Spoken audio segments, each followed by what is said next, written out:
حالانکہ اس سے پہلے خان صاحب کی تقریریں نکال کے دیکھیں تو خان صاحب کبھی 16 روپے یونٹ کہتے ہیں، کبھی 18 روپے یونٹ کہتے ہیں. تو آج خان صاحب نے اپنے دور حکومت کے جو یونٹ اپنے بجلی کے یونٹ کی قیمت تھی اس سے مزید کم کر کے 8.5 روپے کر دیا ہے. چھٹا پوائنٹ ناظرین خان صاحب کی تقریر کا یہ تھا کہ ہر غدار سے سوال پوچھتا ہوں جنہوں نے چوروں کی حکومت ہمارے اوپر مسلط کی. قوم ان جنہوں نے چوروں کو مسلط کیا ہے انہیں معاف نہیں کرے گی، اللہ بھی معاف نہیں کرے گا. بالکل اللہ معاف نہیں کرے گا، لیکن قوم کیسے معاف کرے گی؟ قوم کو اس کا نام تو بتائیں. ان کا نام بتاتے ہوئے عمران خان صاحب آپ کی ٹانگیں کیوں کانپ جاتی ہیں؟ آپ زرداری کا نام لیتے ہیں، شریف خاندان کا نام لیتے ہیں، امریکی سازش کا بھی نام لینا آپ نے چھوڑ دیا ہے، لیکن کم از کم جو ان چوروں کو لے کے آئے ہیں ان کا نام تو قوم کو بتائیں. لیکن پتہ نہیں آپ کو ان کا نام بتاتے ہوئے آپ کی ٹانگیں کیوں کانپ جاتی ہیں. پھر خان صاحب نے کہا کہ حکومت ملی جو کرنٹ اکاؤنٹ ڈیفیسٹ تھا وہ $20 بلین کا تھا، لیکن خان صاحب یہ نہیں بتاتے. بالکل خان صاحب نے اس $20 بلین کے کرنٹ اکاؤنٹ ڈیفیسٹ کو زیرو پہ لے کے آئے، لیکن جب خان صاحب کی حکومت گئی اگر معیشت اچھی تھی تو خان صاحب ہی جانے سے پہلے $16 بلین کا کرنٹ اکاؤنٹ خسارہ چھوڑ کے گئے. اور خان صاحب نے آج چکوال کے جلسے میں اس بات کو ایڈمٹ بھی کیا ہے. لیکن اب 20 بلین میں اور $16 بلین میں کتنا فرق رہ جاتا ہے؟ یعنی صفر پہ لے جا کے آپ نے دوبارہ $16 بلین کا کرنٹ اکاؤنٹ خسارہ کر دیا. اس بارے میں بھی خان صاحب نہیں بتاتے، لیکن یہ ضرور کہتے ہیں کہ $16 بلین کے کرنٹ اکاؤنٹ خسارے کے باوجود ہماری معیشت جو ہے وہ ترقی کر رہی تھی. 8واں پوائنٹ ناظرین خان صاحب کی تقریر کا یہ ہے کہ آرمی چیف کی تقرری میرٹ پہ ہونی چاہیے. اب خان صاحب سے سوال کرنے سے پہلے جو جنرل باجوہ صاحب ہیں انہیں بھی نواز شریف نے لگایا تھا. اگر وہ میرٹ پہ نہیں لگا سکتے تو باجوہ صاحب بھی ظاہر سی بات ہے کہ میرٹ پہ نہیں لگایا گیا ہوگا، تو آپ نے ان کو ایکسٹینشن کیوں دی؟ چلیں ایک بار آپ نے غلطی کر لی، آج بھی آپ سے سوال ہوتا ہے کہ آپ نے باجوہ صاحب کو ایکسٹینشن کیوں دی، تو آپ کہتے ہیں چھوڑیں اس سوال کو. اب آپ باجوہ صاحب کی ایکسٹینشن کی کیوں بات کر رہے ہیں؟ اگر میرٹ پہ زرداری اور نواز شریف نے آرمی چیف کو نہیں لگایا تو آج آپ انہیں ایکسٹینشن کی بات کیوں کر رہے ہیں کہ باجوہ صاحب کو ایکسٹینشن دے دی جائے؟ پھر اسی پوائنٹ میں خان صاحب نے کہا کہ زرداری اور نواز شریف میرٹ پہ کسی آرمی چیف کو سلیکٹ کر نہیں سکتے.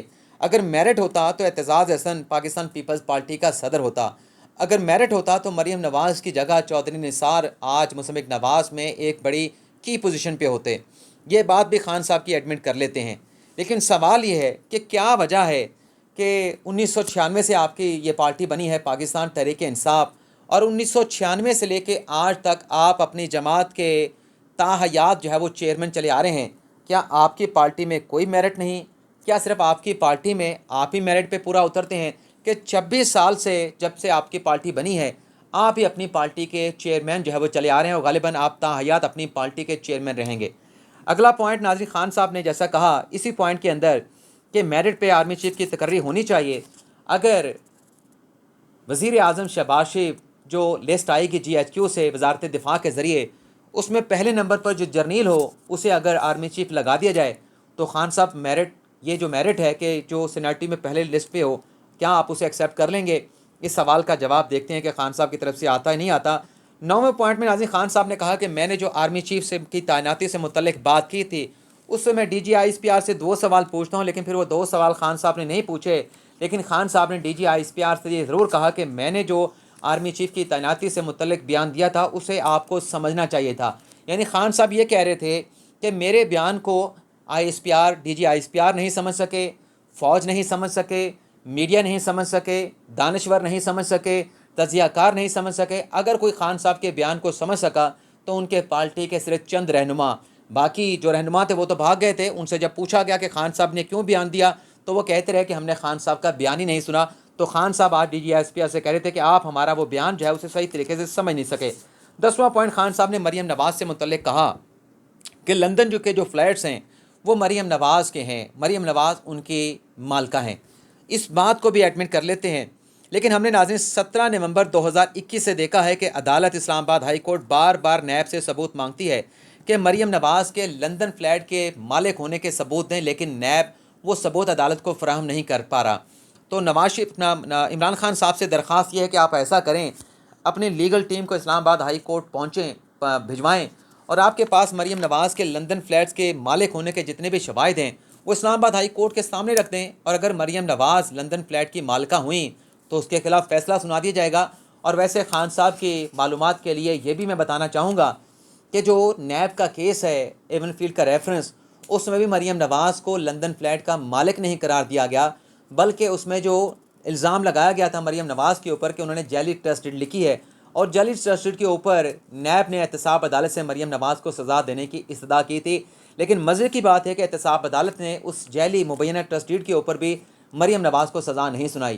اب مریم نواز کو صرف سزا سنائی گئی ہے کہ لندن کے جو فلیٹ ہیں، احتساب عدالت لکھتی ہے کہ اسے چھپانے میں مریم نواز نے رول ادا کیا، اس فیصلے میں بھی احتساب عدالت نے مریم نواز کو ان فلیٹس کا مالک قرار نہیں دیا گیا۔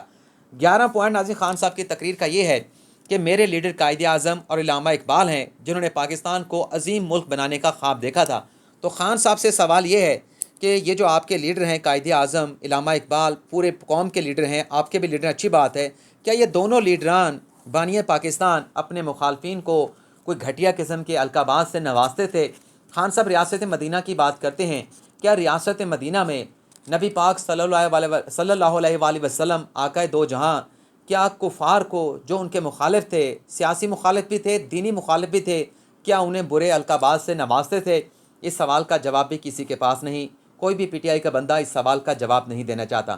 12واں پوائنٹ ناظرین خان صاحب کی تقریر کا یہ تھا کہ پاکستانیوں خوف کے بت کو توڑ دو، جو گمنام نمبروں سے فون آتے ہیں انہیں واپس دھمکیاں دینا شروع کر دو، یہ ہوتے کون ہیں ہمیں ڈرانے والے، جو کرنا ہے یہ کر لیں۔ بالکل ٹھیک کہا، لیکن خان صاحب آپ کو پتہ ہے کہ یہ گمنام نمبر سے فون کرنے والے کون ہیں؟ آپ ان کا نام کیوں نہیں بتاتے؟ ان کا نام بتاتے ہوئے آخر آپ کی ٹانگیں کیوں کانپ جاتی ہیں؟ اس سوال کا جواب بھی نہیں آتا۔ اب جس بات کا خدشہ تھا، جو میں نے ٹائٹل دیا وہ ایک الگ سے خبر ہے، اس کا بھی میں ذکر کر لوں۔ ناظرین کل کے میں نے وی لاگ میں بتایا تھا کہ فواد چودھری صاحب نے جو الیکشن کمیشن کے سندھ سے ممبر کے خلاف جو پٹیشن دائر کی ہے، اس پٹیشن کو رد کر دیا جائے گا، کیونکہ آئین کے آرٹیکل 215 کے سب کلاس 2 میں لکھا گیا ہے کہ الیکشن کمیشن کے چیف الیکشن کمیشن اور کسی بھی ممبر کو اگر ہٹانا درکار ہوگا، اس کی ریموول درکار ہوگی، تو اس کے خلاف جو فورم ہے وہ سپریم جوڈیشل کونسل ہوگا۔